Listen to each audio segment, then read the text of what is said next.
আজকে রান্না করব কলার থোড়। দেখো কলা গাছের এই যে এর থেকে এই যে বার করে নিয়েছি থোড়টাকে। এবার থোড়টাকে ছোট ছোট করে কুচিয়ে নেব।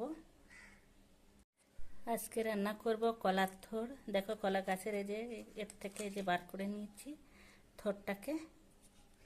এবার থোড়টাকে ছোট ছোট করে কুচিয়ে নেব। দেখো খুব ছোট ছোট অংশ করে এইভাবে কেটে নিতে হবে। একসাথে সবগুলো এই যে ধরে নিয়েছি। আর খুব ছোট ছোট অংশ করে এইভাবে কুচিয়ে নেব।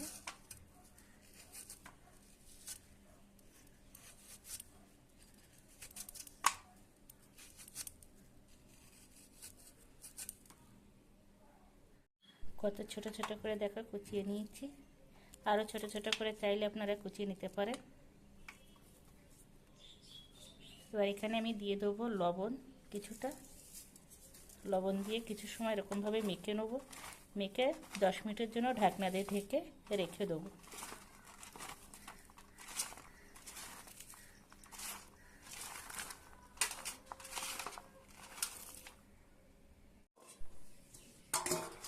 কতটা নরম হয়ে গেছে দেখো।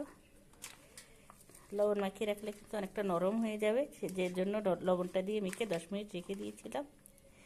আর এটা কিন্তু কোনো রকম ধোয়ার কোনো প্রয়োজন নেই।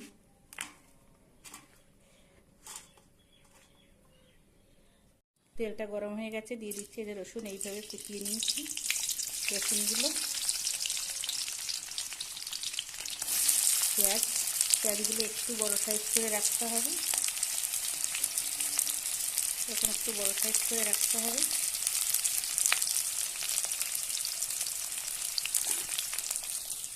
এবার এই যে থোড়টাকে কিন্তু এরকম চেপে নিংড়ে দেখো জল বেরোচ্ছে। এভাবে কিন্তু একটু নিংড়ে জলটা বার করে নিতে হবে।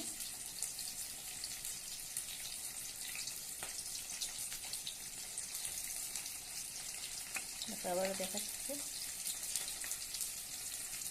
লবণটা দিয়ে লবণটা দিয়ে রেখে দিয়েছিলাম। জলটা হয়ে গেছে কত। এভাবে নিংড়ে এই কড়াইতে দিয়ে দেবো।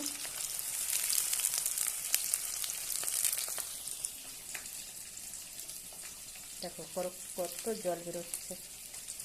এই জলটা কিন্তু নিংড়ে ফেলে দিতেই হবে, তাহলে কষটা লাগবে না।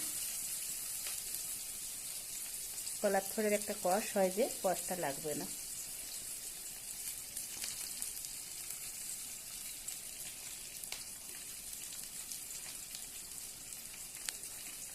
কতটা জল বার হয়েছে দেখো।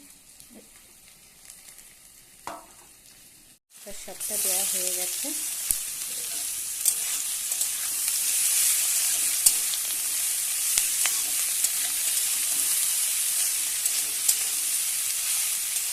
কিছুটার সময় নাড়াচাড়া করে নিয়ে ঢাকনা দিয়ে ঢেকে নেড়ে নিতে হবে।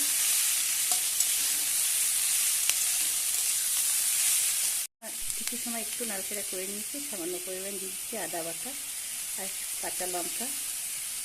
কাঁচাটা দিতেও পারেন বা এরকম পাকা লঙ্কাটাও দিলে দেখতে ভালো লাগবে। দিয়ে দেবো কিছু চিংড়ি মাছ, আগে থেকে বাছাই করে রেখেছিলাম। আপনারা এখানে চিংড়ি মাছ নাও দিতেও পারেন, আমার হাতের কাছে আছে তাই আমি দিয়ে দিচ্ছি। আবারও বেশ কিছু সময় ধরে একটু নেড়ে চেড়ে নেব।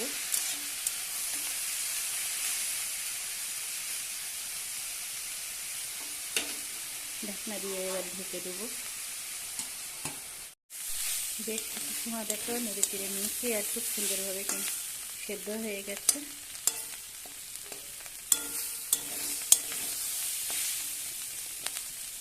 দিয়ে দেবো কিছু ধনেপাতা কুচি,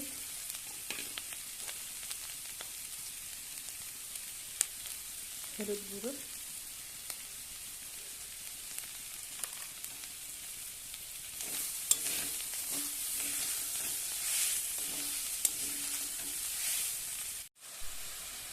দিয়ে দেবো অল্প করে জল।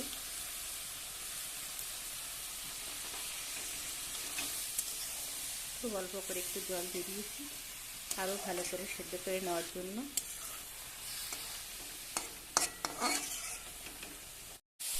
জলটা দিয়েও কিন্তু কিছু সময় তো নেড়ে চেড়ে নিয়েছি, আর খুব সুন্দরভাবে সেদ্ধ হয়ে গেছে, আর রান্নাটাও প্রায় হয়ে এসেছে। কলারথোর ভাজাটা কেমন লাগলো কমেন্টে জানাবে, আর একবার হলো কলারথোর ভাজাটা বানিয়ে খাবে, এইভাবে খেতে অনেকটা মজার হয়। আর একটু সময় একটু নেড়ে চেড়ে নিতে হবে। ভাজাটা হয়ে এসেছে, এবার দিয়ে দেবো খুব সামান্য পরিমাণে একটু লবণ।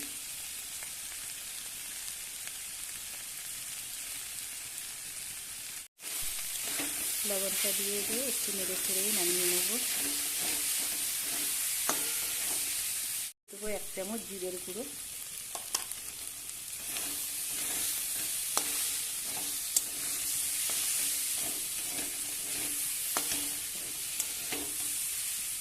ভাজাটা হয়ে গেছে, এবার নামিয়ে নেব।